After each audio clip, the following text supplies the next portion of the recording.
ఓం శాంతి. ఈరోజు Murali date 22 April 2025. బాబా చెప్తున్నారు, మధురమైన పిల్లలు, ఇది మీకు అత్యంత విలువైన సమయము. ఈ సమయంలో మీరు తండ్రికి పూర్తి సహయోగులుగా అవ్వండి. సహయోగి పిల్లలే ఉన్నతమైన పదవిని పొందుతారు. ప్రశ్న: సేవాదారులైన పిల్లలు ఎటువంటి సాకులు చెప్పరు. జవాబు: సేవాదారి పిల్లలు, బాబా ఇక్కడ వేడిగా ఉంది, ఇక్కడ చలిగా ఉంది, అందువల్ల మేము సేవ చేయలేకపోయినాము అని ఎప్పుడూ చెప్పరు. కొద్దిగా చలి వేసినా, ఎండ ఎక్కువగా ఉన్నా సుకుమారంగా నాజుగ్గా అవరాదు, మేము సహించలేమని అనరాదు. ఈ దుఃఖధామంలో సుఖ దుఃఖాలు, వేడి చలి, నిందాస్తుతి అన్నీ సహించాలి, సాకులు చెప్పరాదు. పాట: ధైర్యం వహించు మనసా. ఓం శాంతి. సుఖము దుఃఖములన్నీ వేటినంటారో పిల్లలకు తెలుసు. ఈ జీవితంలో సుఖం ఎప్పుడు లభిస్తుందో, దుఃఖం ఎప్పుడు లభిస్తుందో బ్రాహ్మణులైన మీకు మాత్రమే నెంబర్వార్ పురుషార్థానుసారంగా తెలుసు. ఇది దుఃఖమయమైన ప్రపంచము. ఇందులో ఇంకా కొంత సమయం సుఖము దుఃఖము, నిందాస్తుతి అన్నీ సహనం చేయవలసి ఉంటుంది.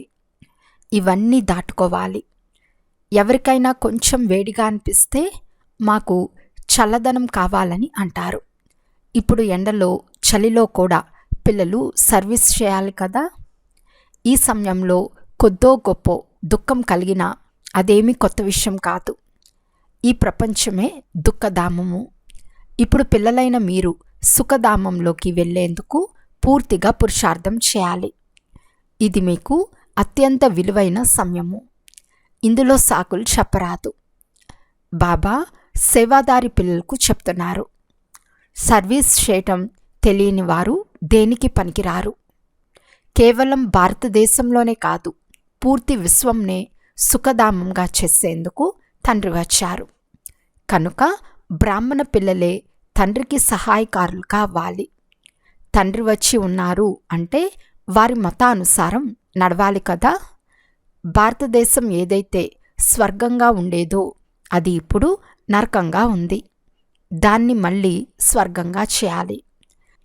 ఇది కూడా మీకు ఇప్పుడే తెలిసింది. సత్యుగంలో ఈ పవిత్ర రాజుల రాజ్యం ఉండేది. అక్కడ చాలా సుఖంగా ఉండేవారు. వారే మళ్ళీ అపవిత్ర రాజులుగా అయ్యారు. ఈశ్వరార్థం దానపుణ్యాలు చేయటం ద్వారా వారికి కూడా శక్తి లభిస్తుంది. ఇది ప్రజారాజ్యం.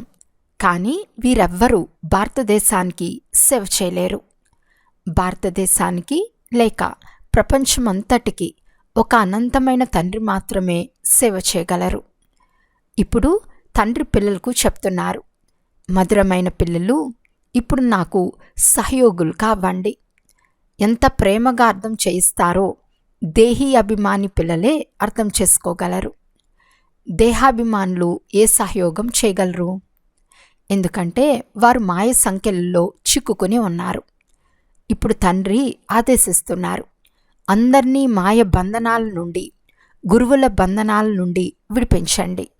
ఇదే మీ వ్యాపారము. తండ్రి చెప్తున్నారు, నాకు ఎవరైతే మంచి సహయోగులుగా అవుతారో వారే పదవిని కూడా పొందుతారు. తండ్రియే స్వయంగా సన్ముఖంలో చెప్తున్నారు, నేను సాధారణంగా ఉన్న కారణంగా నేను ఎవరో ఎలా ఉన్నానో పూర్తిగా అర్థం చేసుకోలేకున్నారు. తండ్రి మనల్ని విశ్వానికి యజమానులుగా చేస్తారని కూడా తెలియదు. ఈ లక్ష్మీనారాయణులు విశ్వానికి యజమానులుగా ఉండేవారని కూడా ఎవరికీ తెలియదు. వీరి రాజ్యంను ఎలా పొందుకున్నారో, తర్వాత ఎలా పోగొట్టుకున్నారో ఇప్పుడు మీకు తెలుసు. మనుషులది పూర్తిగా తుచ్చమైన బుద్ధిగా ఉంది. అందరి బుద్ధికి వేయబడిన తాళం తెరిచేందుకు, రాతి బుద్ధి నుండి పారస్ బుద్ధిగా చేసేందుకు ఇప్పుడు తండ్రి వచ్చారు. ఇప్పుడు నాకు సహయోగులుగా అవ్వమని తండ్రి చెప్తున్నారు. ముస్లింలు కూడా ఖుదాయి ఖిద్మత్గార్ అంటే ఈశ్వర్య సేవాదారి అని అంటారే కానీ సహయోగులుగా అవ్వరు. ఖుదా వచ్చి ఎవరినైతే పవిత్రంగా చేస్తారో వారికే ఇప్పుడు ఇతరులను తమ సమానంగా చేయమని శ్రీమతంను అనుసరించండి అని చెప్తారు. పావన స్వర్గవాసులుగా చేసేందుకు తండ్రి వచ్చారు. బ్రాహ్మణ పిల్లలైన మీకు ఇది మృత్యులోకమని తెలుసు. కూర్చునే అకస్మాత్తుగా మృత్యు పాలవుతూ ఉన్నప్పుడు మొదటే మనమెందుకు శ్రమ చేసి తండ్రి నుండి పూర్తి ఆస్తిని పొంది భవిష్య జీవితాన్ని తయారు చేసుకోరాదు? మనుషులు వానప్రస్థ అవస్థను పొందినప్పుడు ఇప్పుడిక భక్తి చేయటంలో నిమగ్నం అవ్వాలని భావిస్తారు. వానప్రస్థ అవస్థ రానంత వరకు పూర్తిగా ధనం మొదలైన వాటి సంపాదనలోనే మగ్నమైపోతారు. ఇప్పుడు మీ అందరిది వానప్రస్థావస్థ. మరి తండ్రికి సహయోగులుగా ఎందుకు అవ్వరాదు? మేము తండ్రికి సహయోగులుగా అవుతున్నామా అని హృదయంలో ప్రశ్నించుకోండి. సేవాదారి పిల్లలు ప్రసిద్ధి చెందారు. చాలా శ్రమ చేస్తారు. యోగంలో ఉంటే సర్వీస్ చేయగలరు. స్మృతి శక్తి ద్వారానే ప్రపంచం అంతటినీ పవిత్రంగా చేయాలి. మొత్తం విశ్వాన్ని పావనంగా చేసేందుకు మీరు నిమిత్తంగా ఉన్నారు.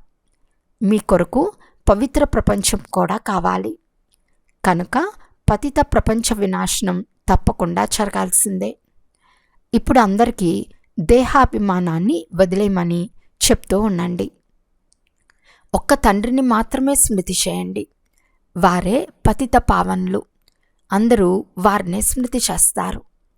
సాధువులు, సత్పురుషులు మొదలైన వారందరూ వ్రేలితో పరమాత్మ ఒక్కరే అని, వారే అందరికీ సుఖంనిస్తారని పైకి సూచిస్తారు. ఈశ్వరుడు లేక పరమాత్మ అని అంటారే కానీ వారిని గురించి ఎవరికీ తెలియదు. కొందరు గణేశుణ్ణి, కొందరు హనుమంతుణ్ణి, కొందరు తమ గురువులను స్మృతి చేస్తూ ఉంటారు. ఇప్పుడు దంతా భక్తి మార్గమని మీకు తెలుసు. భక్తి మార్గం కూడా అర్ధకల్పం నడవాలి. గొప్ప గొప్ప ఋషులు, మునులు కూడా మాకు తెలియదు అని చెప్తూ వచ్చారు. అనగా రచయిత రచనల గురించి వారికి తెలియదని అర్థం. వారు త్రికాలదర్శులేమీ కాదని తండ్రి చెప్తున్నారు. బీజరూపులు, జ్ఞానసాగర్లు ఒక్క తండ్రి మాత్రమే. వారు భారతదేశంలోనే వస్తారు. శివ జయంతిని గీతా జయంతిగా జరుపుకుంటారు. కృష్ణుణ్ణి స్మృతి చేస్తారు. శివుని గురించి తెలియదు. పతిత పావనుడు, జ్ఞానసాగరుడు నేనే అని శివబాబా చెప్తున్నారు. కానీ కృష్ణుని గురించి ఇలా చెప్పరు. గీతా భగవంతుడు ఎవరు అను చిత్రం చాలా మంచి చిత్రం. పిల్లల కళ్యాణార్థమే తండ్రి ఈ చిత్రాలు మొదలైనవి తయారు చేయించారు. అందులో శివబాబా మహిమను పూర్తిగా రాయాలి. ఆధారమంతా దీనిపైనే ఉంది. పైనుంచి ఎవరు వస్తారో వారంతా పవిత్రమైన వారే. పవిత్రంగా అవ్వకుండా ఎవ్వరూ వెళ్ళలేరు. ముఖ్యమైన విషయం పవిత్రంగా అవ్వటమే. అది పవిత్ర ధామం. ఆత్మలందరూ అక్కడే నివసిస్తారు. ఇక్కడ మీరు పాత్ర చేస్తూ చేస్తూ పతితులుగా అయ్యారు. అందరికంటే ఎక్కువ పావనమైన వారెవరైతే ఉండేవారో వారే మళ్ళీ పతితంగా అయ్యారు. దేవీ దేవతా ధర్మం నామరూపాలే మటుమాయమైపోయాయి. దేవతా ధర్మానికి బదులుగా హిందూ ధర్మం అని పేరు పెట్టేశారు. స్వర్గరాజ్యాన్ని మీరే తీసుకుంటారు, మళ్ళీ పోగొట్టుకుంటారు. ఇది ఓటమి గెలుపుల ఆట. మాయతో ఓడిపోవటమే ఓటమి, మాయపై గెలుపే గెలుపు. మనుషులు రావణుని పెద్ద చిత్రాన్ని ఎంతో ఖర్చు చేసి తయారు చేస్తారు. మళ్ళీ ఒక్క రోజులోనే కాల్చేస్తారు. రావణుడు శత్రువు కదా. ఇది బొమ్మలాట వంటిది. శివబాబా చిత్రాన్ని కూడా తయారు చేసి పూజించి మళ్ళీ పగలగొడతారు. అలాగే దేవీల చిత్రాలు కూడా తయారు చేసి నీటిలో ముంచేస్తారు. ఏమాత్రమూ అర్థం చేసుకోలేరు. ఇప్పుడు పిల్లలైన మీరు బేహద్ చరిత్ర భూగోళాలు తెలుసుకున్నారు. ఈ ప్రపంచ చక్రం ఎలా తిరుగుతుందో మీకు తెలుసు. సత్య త్రేతాయుగాల గురించి ఎవరికీ తెలియదు. దేవతల చిత్రాలను కూడా నిందించే విధంగా తయారు చేశారు. తండ్రి అర్థం చేయిస్తున్నారు. మధురమైన పిల్లలు, విశ్వానికి యజమానులుగా అయ్యేందుకు తండ్రి మీకు ఏ పథ్యంనైతే తెలియచేశారో ఆ పథ్యంలో ఉండండి. స్మృతిలో ఉండి భోజనం తయారు చేయండి. స్మృతిలో ఉండి తినండి. తండ్రియే స్వయంగా చెప్తున్నారు, నన్ను స్మృతి చేసినట్లయితే మళ్ళీ విశ్వానికి యజమానులుగా అవుతారు. ఇప్పుడు తండ్రి కూడా మళ్ళీ వచ్చి ఉన్నారు. మీరిప్పుడు పూర్తి విశ్వానికి అధికారులుగా అవ్వాలి. అందుకొరకు ఫాలో ఫాదర్ మదర్. కేవలం ఫాదర్ ఒక్కరే ఉండరు.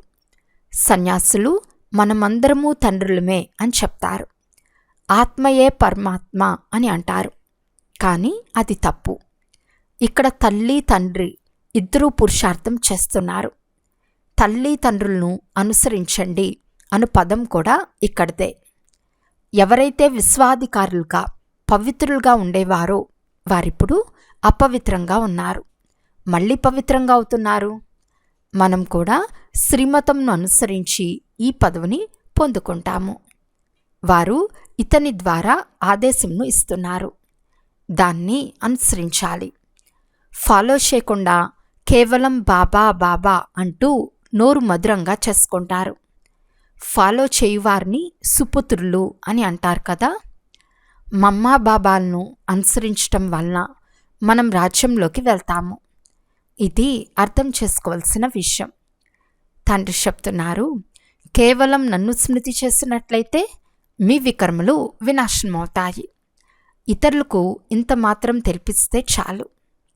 84 జన్మలు తీసుకుంటూ అపవిత్రంగా ఎలా అయ్యారో ఇతరులకు తెలియచేయండి. ఇప్పుడు మళ్ళీ పవిత్రంగా తయారవ్వాలి. ఎంత స్మృతి చేస్తారో అంత పవిత్రంగా అవుతూ ఉంటారు. ఎక్కువ స్మృతి చేయువారే కొత్త ప్రపంచంలో మొట్టమొదట వస్తారు. ఇతరులను కూడా మీ సమానంగా తయారు చేయాలి. ప్రదర్శనలో అర్థం చేయించేందుకు మమ్మా బాబాలు వెళ్ళరు. బయట నుండి ఎవరైనా గొప్ప మనుషులు వస్తే ఎవరు వచ్చారో చూసేందుకు చాలామంది వెళ్తారు. వీరు గుప్తంగా ఉన్నారు. తండ్రి అంటున్నారు, నేను ఈ బ్రహ్మతను ద్వారా మాట్లాడతాను. ఈ బ్రహ్మకు నేను బాధ్యుణ్ణు. మీరు సదా శివబాబాయే మాట్లాడుతున్నారని, వారే చదివిస్తున్నారని భావించండి. మీరు శివబాబాను చూడాలే కానీ ఇతన్ని చూడరాదు. స్వయాన్ని ఆత్మగా భావించి తండ్రి అయిన పరమాత్మను స్మృతి చేయండి. మనము ఆత్మలము. పాత్రంతా ఆత్మలోనే నిండి ఉంది. ఈ జ్ఞానం బుద్ధిలో తిరుగుతూ ఉండాలి. కేవలం ప్రాపంచిక విషయాలే బుద్ధిలో ఉంటే వారేమీ అర్థం చేసుకోలేదని, పూర్తిహీనంగా ఉన్నారని భావించండి. కానీ అలాంటి వారికి కూడా కళ్యాణం చేయాల్సిందే. వారు స్వర్గంలోనికైతే వెళ్తారు, కానీ ఉన్నతమైన పదవిని పొందలేరు. శిక్షలు పొంది వెళ్తారు. ఉన్నతమైన పదవిని ఎలా పొందాలో తండ్రి అర్థం చేయించారు. 1 స్వదర్శన చక్రధారులుగా అయి ఇతరులను తయారు చేయాలి. పక్కా యోగిగా అయి ఇతరులను కూడా తయారు చేయండి. తండ్రి చెప్తున్నారు, నన్ను స్మృతి చేయండి, కానీ మీరు మర్చిపోతున్నామని అంటారు. అలా అనేందుకు సిగ్గువేయటం లేదా? చాలామంది సత్యం చెప్పరు. చాలామంది మర్చిపోతారు. తండ్రి అర్థం చేస్తున్నారు, ఎవరు వచ్చినా వారికి తండ్రి పరిచయం నివ్వండి. ఇప్పుడు 84 జన్మల చక్రం పూర్తి అవుతుంది. తిరిగి ఇంటికి వెళ్ళాలి. రాముడు పోయాడు, రావణుడు పోయాడు. దీని అర్థం చాలా సులభం. తప్పకుండా రాముని పరివారం, రావణుని పరివారం ఇరువురూ ఉన్న సంగం యుగమే అయి ఉంటుంది. అంతా వినాశనం అయిపోతుంది. కొంతమంది మాత్రమే మిగిలి ఉంటారని కూడా మీకు తెలుసు.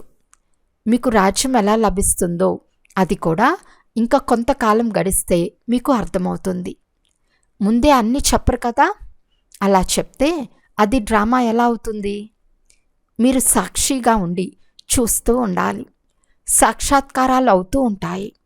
84 జన్మల చక్రం గురించి ప్రపంచంలో ఎవరికీ తెలియదు. ఇప్పుడు మనం వాపస్ వెళ్తున్నామని పిల్లలైన మీ బుద్ధిలో ఉంది. రావణుని రాజ్యం నుండి సెలవు లభిస్తుంది. మళ్ళీ మన రాజధానిలోకి వస్తాము. ఇక కొన్ని రోజులు మాత్రమే మిగిలి ఉన్నాయి. ఈ చక్రం తిరుగుతూనే ఉంటుంది కదా. అనేక మార్లు ఈ చక్రంలో తిరిగారు. ఇప్పుడు తండ్రి చెప్తున్నారు, ఏ కర్మ బంధనాల్లో చిక్కుకున్నారో దానిని మర్చిపోండి.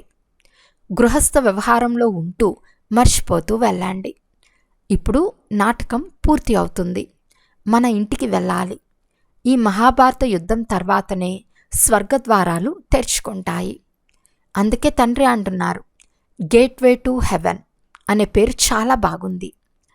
యుద్ధాలు ఎప్పటి నుండో జరుగుతూనే ఉన్నాయి అని కొందరు అంటారు. అప్పుడు వారికి చెప్పండి, మిసైల్స్తో యుద్ధం ఎప్పుడు జరిగింది? మిసైల్స్తో జరిగే యుద్ధం అంతిమ యుద్ధం. 5000 సంవత్సరాల క్రితం యుద్ధం జరిగినప్పుడు కూడా ఈ యజ్ఞం రచింపబడింది. ఈ పురాతన ప్రపంచం ఇప్పుడు వినాశనమవుతుంది. నూతన రాజధాని స్థాపన అవుతూ ఉంది. మీరు రాజ్య పదవి తీసుకునేందుకు ఈ ఆత్మీక చదువును చదువుతున్నారు. మీది ఆత్మీక వ్యాపారం. భౌతిక చదువులు పనికిరావు, శాస్త్రాలు కూడా పనికిరావు. కనుక ఈ వ్యాపారంలో ఎందుకు లగ్నం అవ్వరాదు? తండ్రి మనల్ని విశ్వానికి యజమానులుగా చేస్తారు. ఏ చదువులో లగ్నం అవ్వాలో ఆలోచించండి. వారు కొన్ని డిగ్రీల కొరకు చదువుతారు, కానీ మీరు రాజ్యం కొరకు చదువుతున్నారు. రాత్రి పగలుకు ఉన్నంత తేడా ఉంది కదా. ఆ చదువు ద్వారా శనగలైనా లభిస్తాయో లేదో తెలియదు. ఎవరైనా శరీరం వదిలేస్తే వారికి ఆ శనగలు కూడా పోతాయి. కానీ ఈ సంపాదన మీ చేతిలోనే వస్తుంది. మృత్యు తలపై నిల్చుని ఉంది. దానికి ముందే మనం పూర్తి సంపాదనను జమ చేసుకోవాలి. ఈ సంపాదన చేసుకుంటూ ఈ ప్రపంచమే వినాశనమవుతుంది. మీ చదువు పూర్తి అయినప్పుడే వినాశనం జరుగుతుంది. మానవ మాతృలందరి పిడికిలలో శనగలున్నాయి. వాటిని కోతుల వలె వదలకుండా పట్టుకుని కూర్చుని ఉన్నారు. కానీ మీరిప్పుడు రత్నాలు తీసుకుంటున్నారు. ఈ శనగలపై మమకారం వదిలేయండి. బాగా అర్థం చేసుకున్నప్పుడే శనగలు పిడికిలి వదిలేస్తారు. ఇదంతా బూడిద అవ్వాల్సిందే. అచ్చా, మధురాతి మధురమైన అపురూపమైన పిల్లలకు మాతాపిత బాప్దాదాల ప్రియ స్మృతులు మరియు గుడ్ మార్నింగ్. ఆత్మిక పిల్లలకు ఆత్మిక తండ్రి నమస్తే. ఆత్మిక తండ్రికి ఆత్మిక పిల్లల యొక్క ప్రియ స్మృతులు మరియు నమస్తే నమస్తే నమస్తే. ధారణ కొరకు ముఖ్య సారము. ఫస్ట్ పాయింట్, ఆత్మిక చదువును చదవాలి, ఇతరులతో కూడా చదివించాలి. అవినాశి జ్ఞానరత్నాలతో మీ పిడికిలి నింపుకోవాలి. శనగల వెనుక సమయం పోగొట్టుకోరాదు. సెకండ్ పాయింట్, ఇప్పుడు నాటకం పూర్తి అవుతుంది. అందువలన స్వయాన్ని కర్మబంధనాల నుండి ముక్తులుగా చేసుకోవాలి. స్వదర్శన చక్రధారులుగా అవ్వాలి. ఇతరులను కూడా తయారు చేయాలి. తల్లిదండ్రులను అనుసరించి రాజ్య పదవికి అధికారులుగా అవ్వాలి. ఈరోజు వరదానము. సంకల్పాలను కూడా చెక్ చేసుకుని వ్యర్థ ఖాతాను సమాప్తం చేసుకునే శ్రేష్ఠ సేవాదారీ భవ. ఎవరి ప్రతి సంకల్పం శక్తిశాలిగా ఉంటుందో వారు శ్రేష్టమైన సేవాదారులు. ఎక్కడా కూడా ఒక్క సంకల్పం కూడా వ్యర్థంగా పోరాదు. ఎందుకంటే సేవాదారులు అనగా విశ్వం అనే స్టేజ్పై పాత్రను అభినయించేవారు. మొత్తం విశ్వం అంతా మిమ్మల్ని కాపీ చేస్తుంది. ఒకవేళ మీరు ఒక్క వ్యర్థ సంకల్పం, అది కేవలం మీ స్వయం పట్లనే కాదు, కానీ అనేక మందికి నిమిత్తంగా అయిపోతుంది. అందువలన ఇప్పుడు వ్యర్థ ఖాతాలను సమాప్తం చేసి శ్రేష్టమైన సేవాదారులుగా అవ్వండి. స్లోగన్: సేవ యొక్క వాయుమండలంతో పాటు బేహద్ వైరాగ్య వృత్తి యొక్క వాయుమండలాన్ని తయారు చేయండి. అవ్యక్త సూచన: కంబైన్ రూపం యొక్క స్మృతి ద్వారా సదా విజయులుగా అవ్వండి. సంగం యుగమే కంబైన్డ్గా ఉండాల్సిన యుగం.